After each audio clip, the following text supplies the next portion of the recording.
Welcome back, everybody, to Make It Simple TV. I'm Heather Porter. I'm one of your co-hosts. Now, this is the show where my other co-hosts, Andrew McCauley and myself, bring in our inner circle of experts and friends from all over the world to share their life and business lessons with you. Now, it's our intention that you're going to leave this show with 3 simple tips that you can action straight away in your life and business. And, of course, I am joined by Andrew. Hello, Andrew. Hey Heather, how are you? Looking forward to the show today. Very special guest, as always, somebody that's been pretty prominent in our past when we were traveling around the world, so it's going to be a bit of a fun show, I think.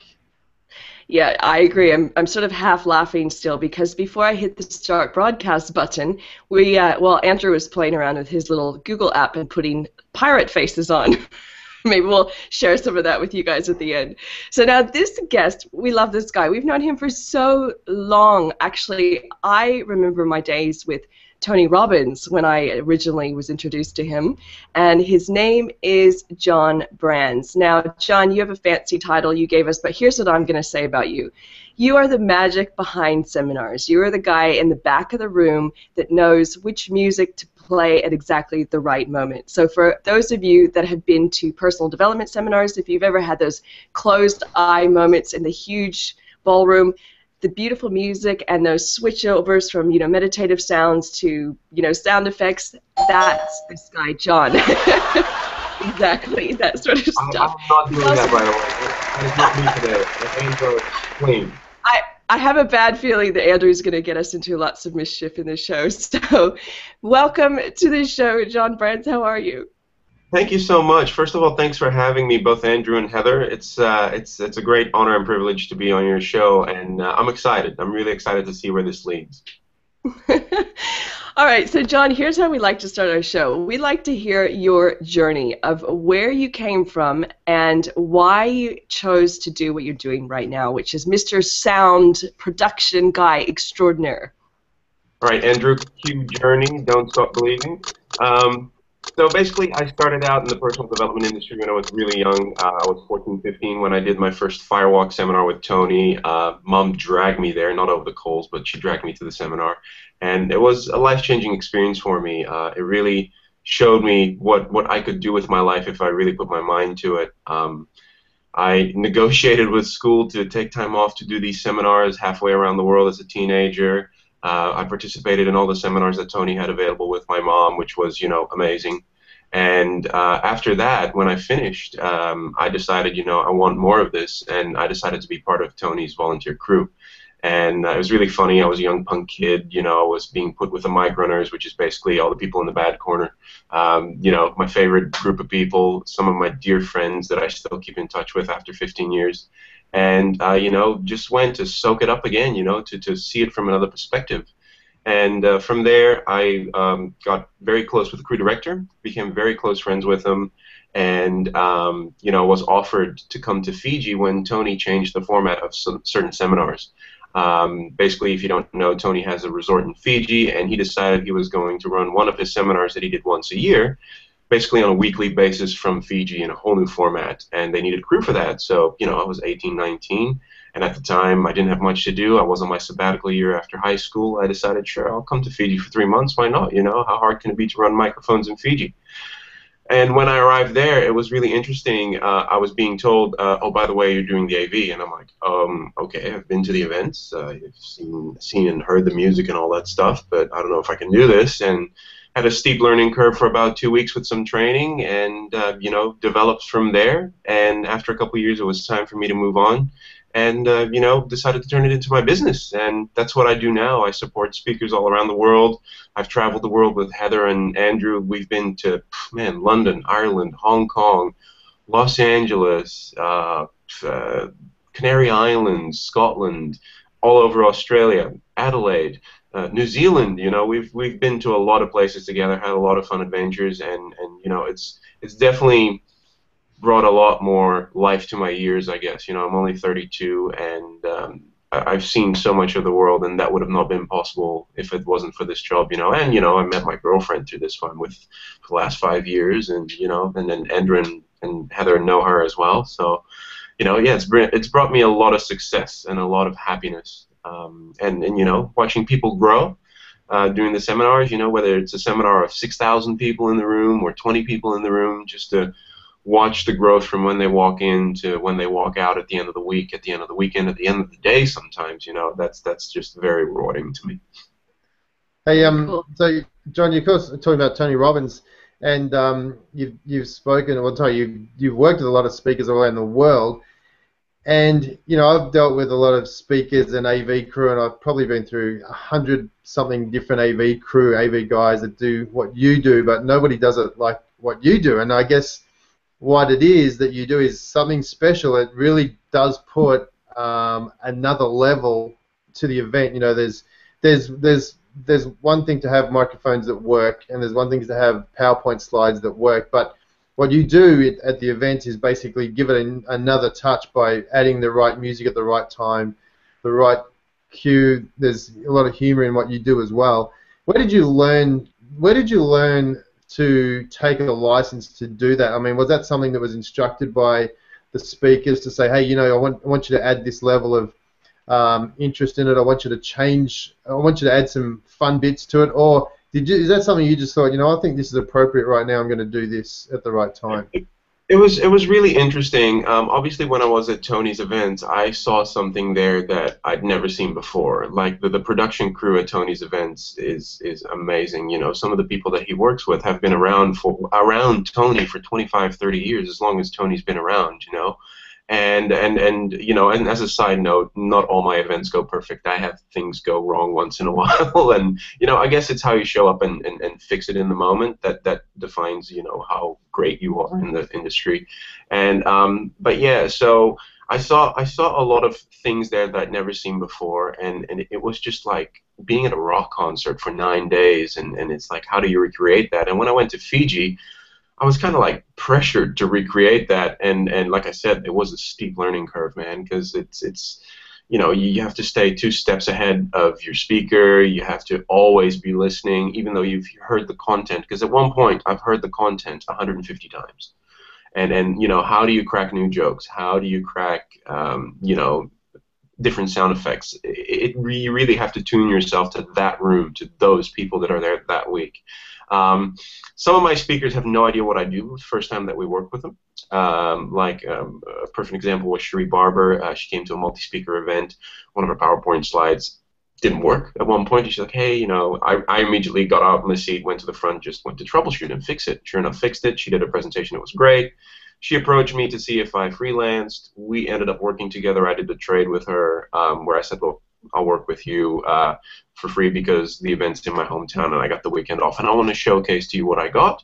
And if it eventuates to work after that, you just pay me what I asked, no questions asked. And she signed off on it, and in that weekend, I just did what I did, which was like Andrew says, I love cracking jokes, whether it's one-liners on the screen, whether it's smart-ass comments, whether it's picking on the speaker, always in a respectful way, never putting them down.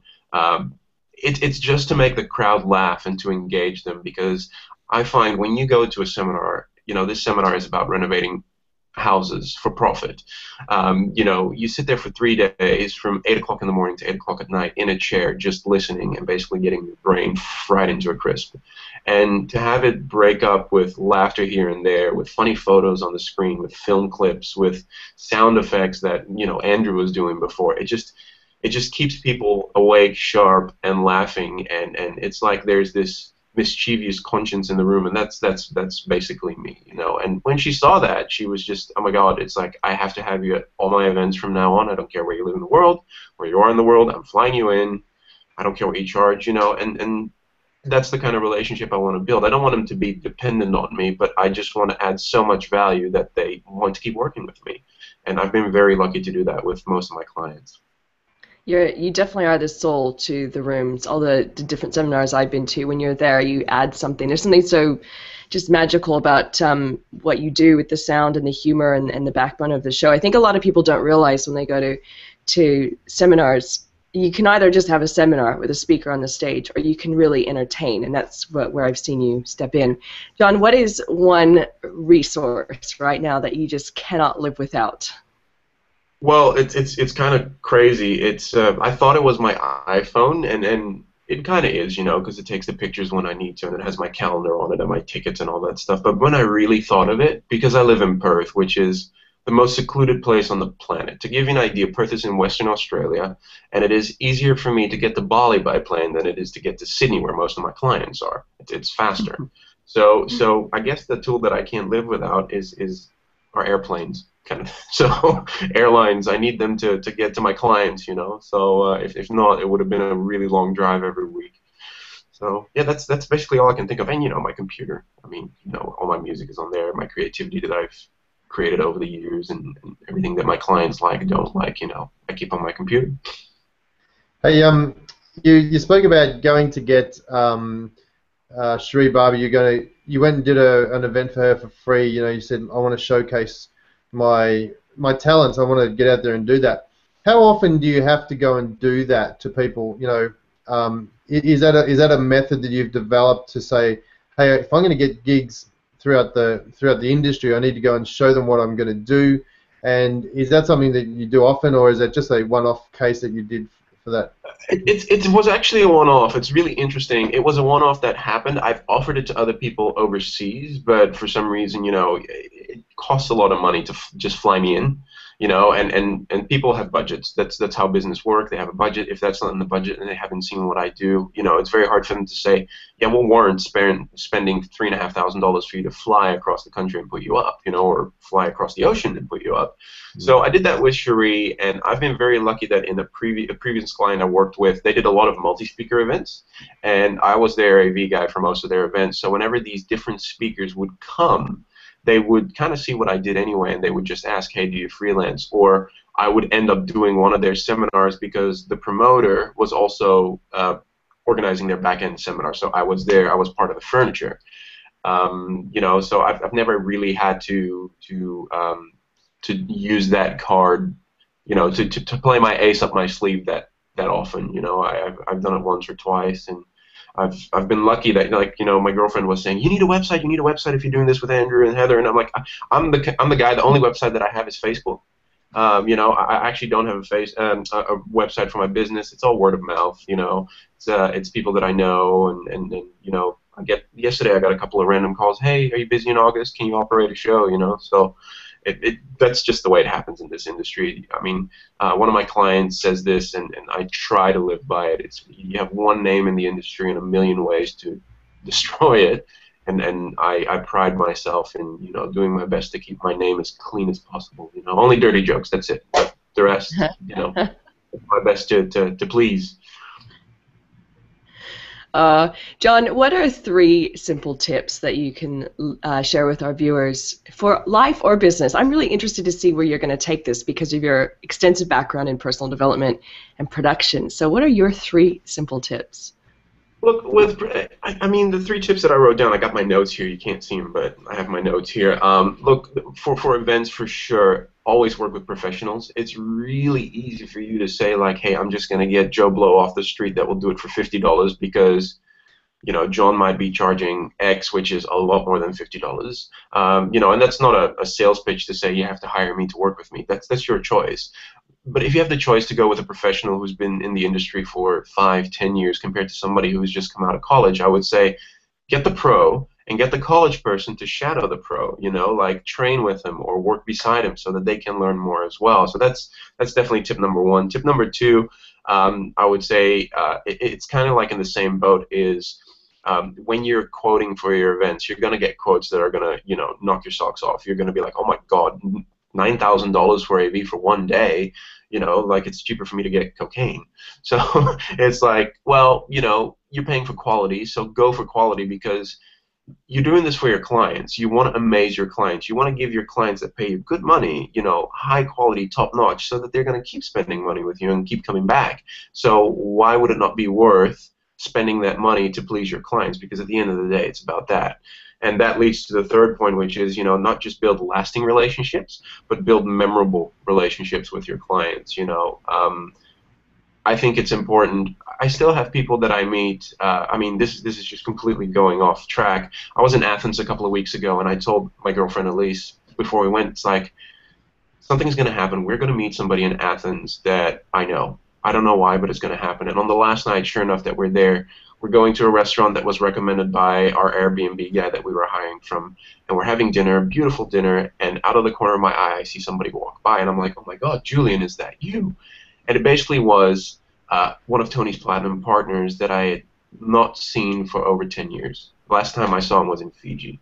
And we sat there for half an hour, and one thing that touched me that he mentioned was like, yeah, man, I still remember you did all the music. You played all that good music, and you know, and did you know, and that to me is like, okay, I left a lasting impression. That to me is that's what I do. What I do, I guess. You know, I just love seeing that change and creating that relationship where people go like, you know what, that song that you played at that moment that actually really touched me, and I don't want to say changed my life, but it's something that was memorable to them. So I guess those are three things that I would do, and you know, yeah, it's important to me. You know, Andrew, how he's just saying with his first couple of points about professionalism and hiring quality, doesn't that make you think about our recent podcast show, Don't Be a Wanker? Yes. Don't be a wanker. Oh, wow. Did I miss that? Yeah, we were talking about How come I wasn't on that? I would have been perfect. Yes, and I actually, you know, when you're just saying about that song, and I was thinking, do I remember any songs that you played specifically? And I actually do now. I'm just going to say South Africa, and that's all I'm going to talk about. Yeah, man. Oh my God, I still have the video of that somewhere. That was amazing. Anyway, it's another story for another day. Give us a quote or a mantra that you'd like to live your life by today. Look, I don't have one quote that I live by. I just love a lot of quotes because I do put a lot of quotes up on screen. And, you know, one is from one of my other clients that I work with that I really like. You know, I use it a lot in one of my hobbies. I play poker. So, you know, and I always have it with me. And this is, you know, for me, it's like to keep me centered and knowing that there's, you know, light at the end of the tunnel or money at the end of the tournament is, you know, this is simple, this is easy, and this is fun. You know, it can get very hard in business, in life, in relationships, you know, and sometimes you just need to regroup and really repeat to yourself, you know, this is simple, this is easy, this is fun. And then another one that, you know, that I got from my days in Fiji, one of the guest speakers there, he's no longer with us, but he used to share this quote that his mother shared with him that I thought was always really powerful and I've experienced in my life as well. And it's like, you know, while the difficult takes time, the impossible just takes that little bit longer. And, you know, and it just really shows like when you chase those big, hairy goals, you know, whether it's a trip around the world, a specific relationship, having kids, you know, could be difficult at times. And, you know, while the difficult takes time, the impossible just takes a little bit longer. That's cool. You said something about the tournament. What did you mean by money at the end of the tournament? Oh, you know, when you enter a tournament, whether it's 200 people, 400 people, 1,000 people, 20 people, only top 9% get paid. So you want to make it to the top 3, you know. You want to make first place. And sometimes you have to navigate a minefield, and it can get hard at times. You get dealt bad beats, you know. You're 96% favored to win, and you don't. So, you know, you kind of got to not punch a hole through the table, but that's okay. It's part of it. What sort of tournaments are you talking about, John? Poker. Poker. Playing cards, yeah. My vice. So with your poker tournaments, how can you relate what you learn at the poker table to things that you learn in business? Is there business? I thought you were going to say personal development. I'm like, personal development, man? Oh shoot, all the neuro-linguistic programming, hypnosis, and I wasn't going to go there. No, that's why I said business. I don't want to talk about it because if any of my buddies are watching this is I don't want to give away my weapons. My weapons of mass destruction. No, but yeah, no, you can definitely use all the stuff that you learn in not so much how to renovate a house, but you know, definitely what you learn in the NLP seminars for sure. So you play a lot of cards, and you know, we used to go out after the events, and we'd have a adult cocktail or whatever it was, and if I don't drink, remember, I'm boring. You would always bring a deck of cards with you, and it wasn't to play poker. It was to confuse the crap out of it. You mean like these? Oh, yes. I'm just wondering, maybe you've got a trick up your sleeve or in front of your computer that you could show us, or I have nothing up my how good you are with these magic cards. Okay, I have nothing up my sleeves, right? Well, I'll tell you something funny. Like Andrew was saying, how we go have cocktails and stuff. I actually do not drink, and now if I have one beer a year, it's a big thing, and I have a confession to make. Heather is the one that I shared my first beer with, my first Corona, and I don't know if she remembers because she was in a different state. Let's just say. So yeah, that was pretty interesting. Anyway, I have two cards that resemble you guys in a deck of cards. Two jokers. So basically, what I'm gonna do is like they're two regular cards. What I'm gonna do is I'm gonna fold one this way. Even though I'm putting them down, I just want you to know that I'm not pulling a Swiftie or anything, you know. So I'm folding that one that way, and I'm just putting it down in front of my computer, and I'm gonna fold this one this way.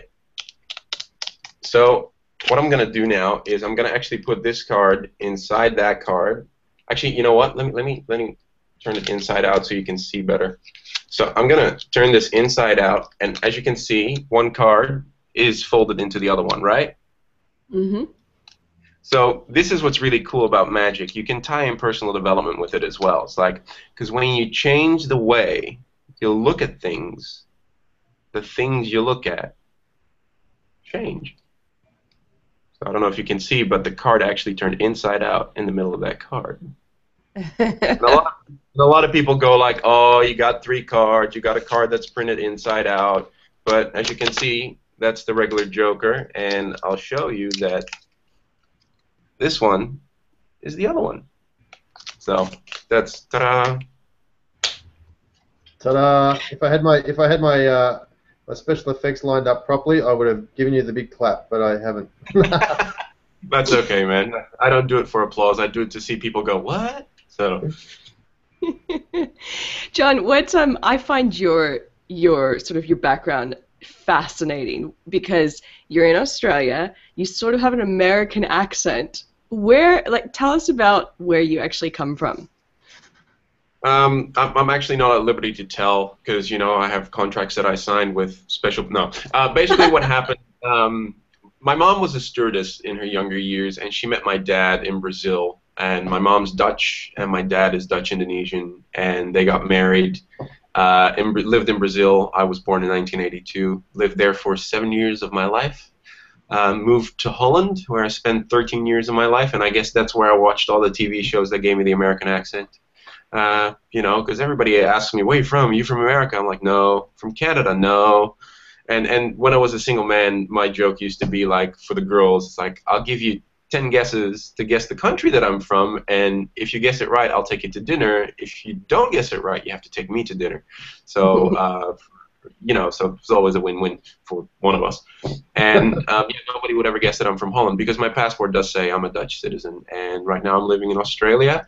I came here for the first time in 2001 and decided to settle here in 2005. And you know, I'm happy here. It's one of the greatest countries in the world. And next year, Elise and I are actually looking at following Andrew and making our way to the United States to see what life is there, what life is like there. So, you know, see if that's anything that we like. But I feel that we'll always end up back in Australia. I really can say that, you know, I call Australia home, and Heather probably has the same feeling. I mean, you've been in Sydney for longer than I've been in Australia, so. There you go. Thank you for sharing that. I've always found it fascinating, your background and how many countries you've been. No, it's not hard messed up at all. It's hard when you have to fill out those forms going into the country. It's like, where are you from? You make it up as you go. John, what's one major life lesson that you have learned? Major life lesson. I'm trying to look at my notes, but, you know, I don't need to. Just be a good person, you know? Like, there's so many people you're going to meet, and why would you want to leave an asshole impression on them, you know? Like, do your best to be a good person. You're not going to always please everyone. There's some people that are just not going to like you, not going to like what you do. That's okay. That's their journey. You know, choose to work with the people that do like you and do want to move on forward with what you have to offer, whether it's in business, in life, personal relationships. You know, a bit harder with kids, but, you know, especially if they're yours. You know, you'll just have to live with that. But yeah, that's been a big lesson. And, you know, and another one is, you know, working together with one of Tony's trainers, Lauren. The biggest lesson I got from her is contribution is very important in life. You know, I've been lucky to have the life that I had. You know, when I lived in Brazil, I was actually, you know, the spoiled rich kid on the street. And when we moved to Holland, we were, you know, on welfare, my mom and 2 kids. And it's really interesting that you're in a Western country and you come from a developing country and you're, filthy rich, and you go to Western country and you're not. So, it was tough at times, and then when business was really good for me, I always enjoy, whether it's buying $50 of cat food and dog food and taking it to your local shelter or blankets, especially now because it's winter in Australia, or you see somebody on the street, instead of giving them money because you don't know what they're going to spend it on, is buying them a meal, buying them a burger. Just do the right thing, How would you feel if you were in that position and you would have to deal with that, So I guess that's one of them. Yeah. Very good. Very good. Hey, what's one thing that most people don't know about you? Well, that was kind of the magic trick part, I guess. What do people don't know about me? I speak a couple of languages. I have a tattoo. I love to cook. I definitely love to cook. If I wasn't in the AV business, I would probably have my own restaurant or cafe, and just I can cook for 4 hours a day for people to eat it in 20 minutes. I love having get-togethers at our place where all our friends come over and we just, whether it's a barbecue, whether it's me in the kitchen, yeah, love it, love it, love it, love it. Very nice. I'm not gonna cook you, bro. I was gonna say I've seen all the magic tricks and all that, but I don't, and the music but I've not seen you cook too much. That's not Oh true. no, I do That's remember. not true. I just remembered. Yeah, Early thank you. morning. Thank you. I stayed Thank with you. That's right. Yeah, You remember Heather- that too. Yeah, Heather That had a was, friend that you were working for a different company in Melbourne, and you needed a place to crash, and you crashed at my place, and I think at 4 a.m. in the morning I made you guys poached eggs and salmon while you were getting your makeup on. You did, and we did not expect it. He didn't even have to wake up. We didn't even want him to wake up, and that he woke up and cooked this gourmet breakfast at the crack of dawn. But that is the type of guy that you are, John. I have a lot of memories of you doing over and above sort of things on the road just to support and help people. So, God, that's a good memory. Yeah. Andrew, are you gearing up your sound effects? I'm hoping. Oh yeah, I've got it ready. I'm getting ready. Pirate hat. Pirate hat. Pirate hat. Pirate hat. I'll give you a randomized special. Here you go. 1, 2, 3. Ta-da! Just for you. Boy. That's the funniest thing ever. Yep. Whoop whoop. I have no words. While Andrew continues to play with his app over there, John, what do you ultimately want to be known for? I was thinking about that question, and I was kind of like, oh, a good person. No, that'd be great. But what I really thought about it, and I'm not at that stage in my life yet, but I hope that once I'm like 120 years old or whatever, and it's my time when I'm done, that people remember me as a good family member and as a good dad. I'm not at that stage in my life yet, but I hope one day that I'll be a great dad. So, and just, all-around good person, fun to be around, not a dickhead or not a wanker, according to your podcast. So, yeah, I guess that's it. Awesome. So wrapping up, thanks so much for taking the time. I know it's very early for you over there in Perth. You had to get up at stupid o'clock to get on this call, so we really appreciate you doing that. And if anybody out there looking for somebody to really ramp up their live event, then John is the man.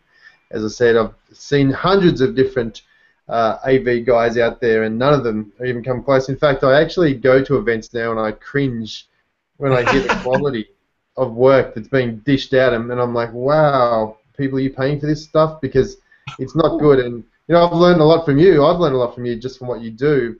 And I think I'm better than half the AV people that are out there, just because I've just learned and studied what you've been doing too. Because obviously we've worked together at a lot of events around the world. So I really do appreciate what you do, and I really appreciate you taking the time to get up this morning and joining us on the call.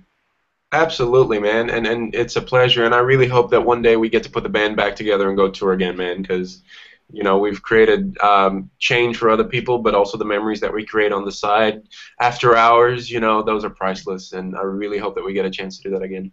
Well, they might be at our events. You never know. You might be the one up the back giving us the funny crickets and the funny noises, sound effects. That would be an absolute be dream come true, wouldn't it, Andrew? That'd be amazing to have. Because we are doing events, and we're looking to ramp them up a bit. So you never know. Never know. Well, you got my details, and I was gonna say for the people listening, if as I special offer, whatever you want to call it. You know, if anybody that's listening, watching, smelling, whatever you do, needs help with organizing events, I'm more than happy to give you an hour of my time on Skype to chat to you, help you out, and see if we can, you know, work together. Whether it's in me making a couple of phone calls for you or me actually coming to your events, more than happy to do it for you guys. What an amazing Awesome. How they get in contact? What's the best? Is there an email address they can email you something if they want to get connected with you? Is there any way we can put that on the site when we're done? Because I can spell it all out, but you know. We'll do that. We'll put that on the site and make sure that people want to connect with you. They can do that through the yeah, site. and follow my antics on Facebook. It's not very interesting, but yeah. We'll get those links up there. H, where can people find out more about this interview? Yeah, come on over to makeitsimple.tv and look for the episode John Brans, and we have it actually under production, I think, engineer or production guy extraordinaire, John Brans, and then we have information about him, his bio, and special links so you can get in touch with him. And anybody that is thinking about doing your own events, which, let's face it, is most business or small business owners, events is an amazingly powerful way to grow your presence and get clients on board. This is a great opportunity for you to reach out and just have a chat with John and take him up on that offer. He can literally sculpt something quite amazing with your event for you. So again, makeitsimple.tv is where you find that. John, any last words?